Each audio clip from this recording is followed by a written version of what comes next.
Hoje, o ministro Alexandre de Moraes ele abriu um prazo de 15 dias para que a PGR, a Procuradoria-Geral da República, se manifeste sobre um suposto crime de calúnia que Flávio Bolsonaro teria cometido contra o presidente Lula em janeiro deste ano. Esse prazo foi aberto após a Polícia Federal ter concluído que Lula foi caluniado por Flávio.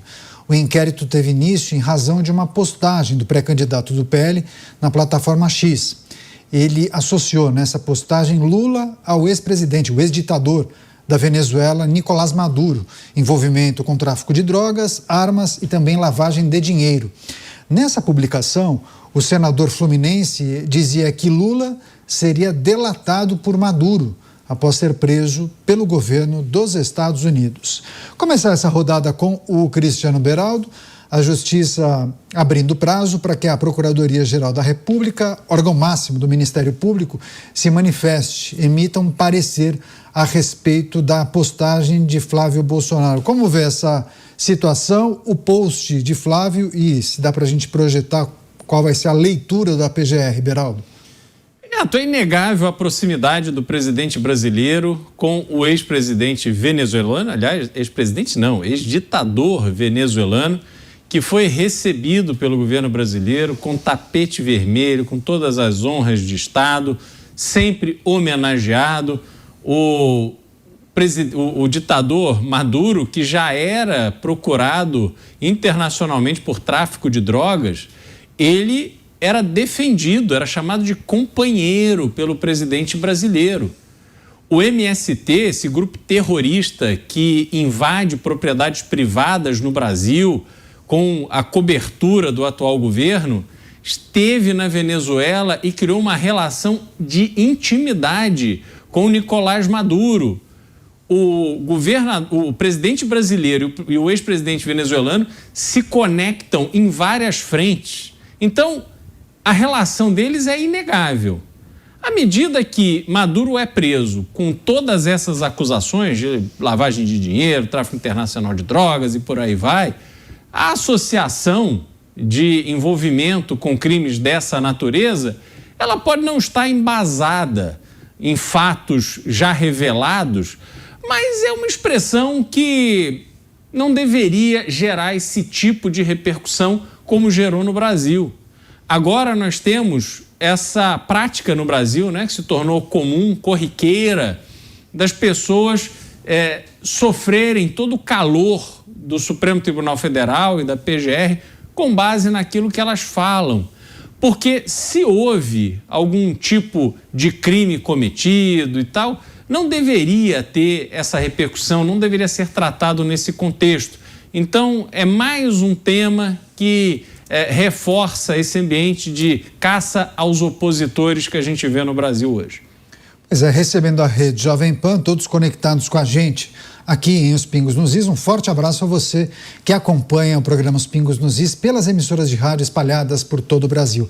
A notícia em destaque: a Justiça, na figura do ministro da Suprema Corte, Alexandre de Moraes, determinou um prazo de 15 dias, 2 semanas, para que a Procuradoria-Geral da República emita um parecer a respeito de uma postagem de Flávio Bolsonaro em que ele conecta o presidente da República com o ditador Nicolás Maduro. Post feito em janeiro.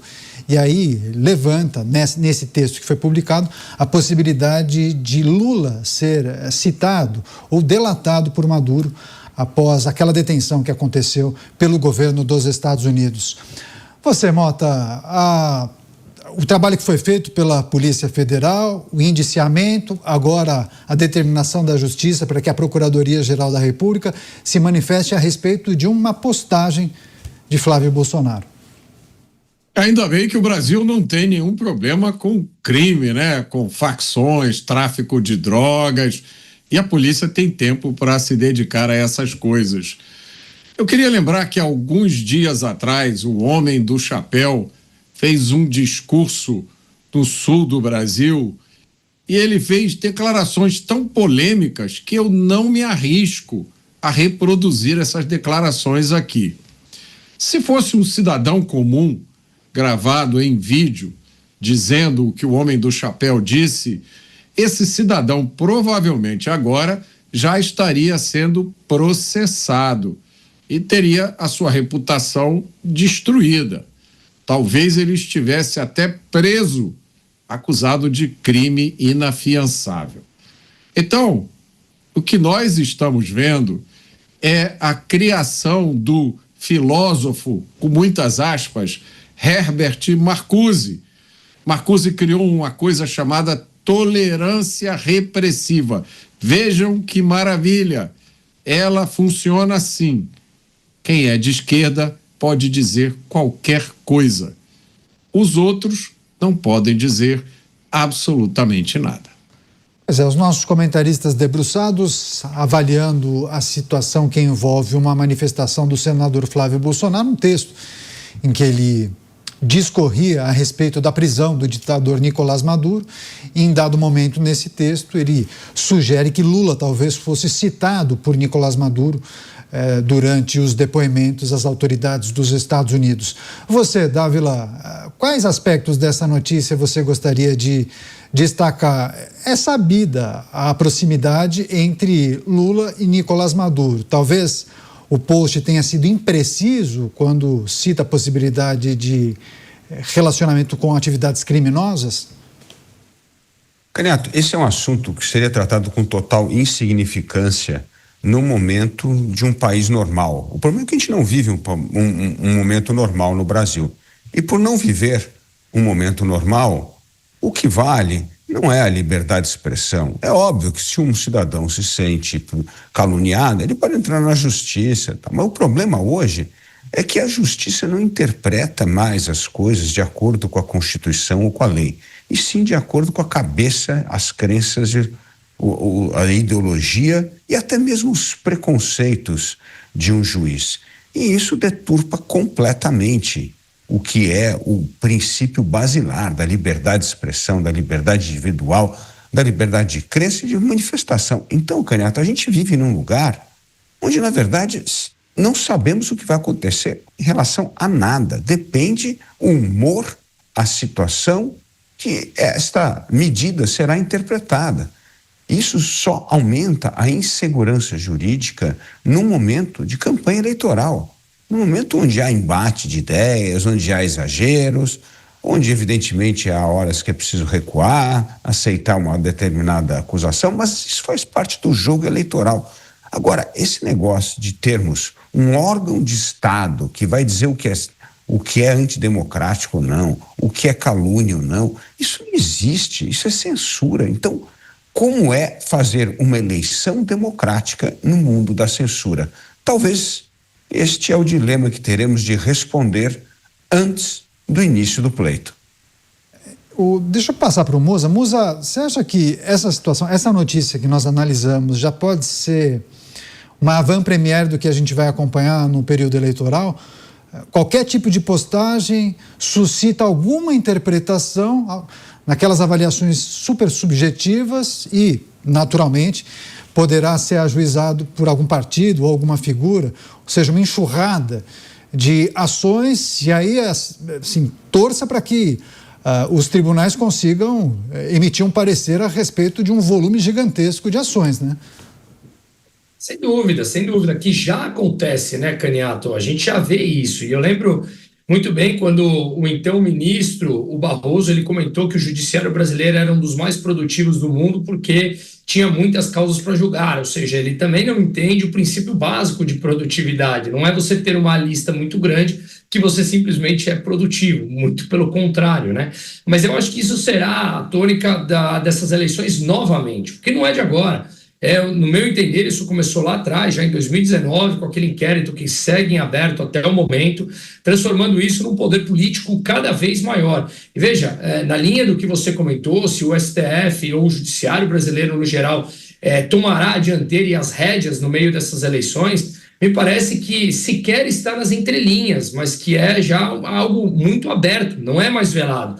O Lauro Jardim soltou uma notícia hoje, por exemplo, interessante, falando o alerta de Gilmar Mendes a Lula em meio à preocupação com o desgaste do STF, fecha aspas aqui. E na matéria, também outra aspas, menciona que o ministro alertando o Lula de que o STF estará ali acima do TSE vigiando as eleições, né? Que supostamente na matéria do Lauro Jardim seria uma grande direta e indireta dada por um dos ministros ao processo, agora a Lula, em meio à aproximação do processo eleitoral. Então, infelizmente, eu acho que nós veremos mais uma vez uma politização em cima das regras do que efetivamente seguir as regras de vez. Eu concordo muito com o que foi colocado agora há pouco pelo Dávila. Num país completamente normal, essa frase dita, o post escrito ali pelo Flávio Bolsonaro, que agora o ministro pediu uma manifestação da PGR, que tem uma aproximação ao outro órgão do governo, como executivo,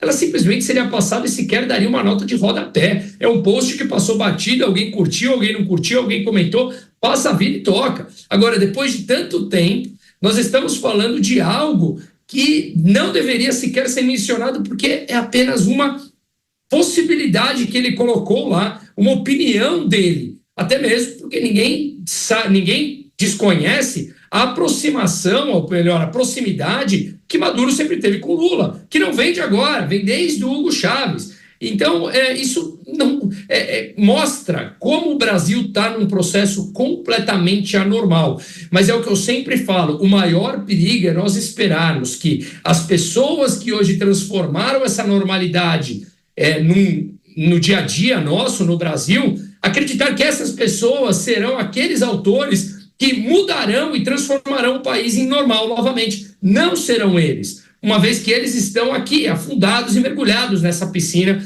envolto de uma série de processos. Então, é urgente e necessário que cada vez mais isso escale para um debate público, onde a população comece a entender de fato que tudo isso que está acontecendo prejudica a vida dos brasileiros no seu dia a dia. Pois é, quando eu elaborei a pergunta para o Musa, o Dávila fez uma sinalização parecendo concordar. Dávila, a gente pode apostar em uma campanha muito judicializada, qualquer tipo de postagem, uma vírgula fora do lugar, né, nos olhos do outro, isso poderá justificar uma ação? Enfim, você consegue trazer um pouco do que você percebe do momento e projetar como deve ser esse período eleitoral? Apostar não, Caniato, será uma campanha altamente judicializada, uma campanha que, infelizmente, todos terão medo de postar, se manifestar, não só candidatos, os portais, as redes sociais, estarão todos sob alerta deste Estado, o grande irmão interventor, que não respeita a liberdade de expressão, a liberdade de crença, que passa por cima da cláusula pétrea da Constituição e que transforma o debate eleitoral num gosto pessoal do que é certo, do que é errado, do que é antidemocrático e do que é democrático, e, evidentemente, isto pende sempre muito mais o rigor para o lado da direita do que para a esquerda.